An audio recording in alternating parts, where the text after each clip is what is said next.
गेल्या काही दिवसापासून कोकणातील रत्नागिरी, चिपळूण, खेड, सिंधुदुर्ग या भागात मुसळधार पाऊस पडतोय।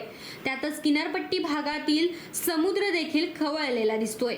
हवामान खात्याने दिलेल्या अंदाजानुसार कोकणात पुढील काही दिवस जोरदार पाऊस कोसळणार असल्याने प्रशासन अलर्ट मोडवरती आहे। अशातच हवामान खात्याने रत्नागिरी जिल्ह्यात 2 दिवस रेड अलर्ट जारी केलाय।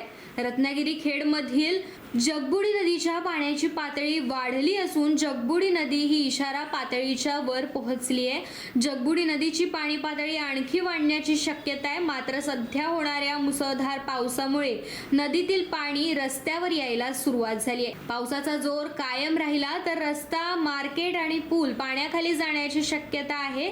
खेडमधील दापोली खेड हा रस्ता पूर्णपणे पाण्याखाली गेलाय। नारंगी नदीचं पाणी रस्त्यावर आल्याने हा पूर्णपणे रस्ता पाण्याखाली गेलाय। रत्नागिरीतील पावसामुळे काही गावांचा संपर्क तुटलाय, त्यामुळे नागरिकांमध्ये आता चिंतेचं वातावरण आहे। प्रशासनाकडून व्यापारी बांधवांना वेळोवेळी सतर्कतेचा इशारा देण्यात येतोय।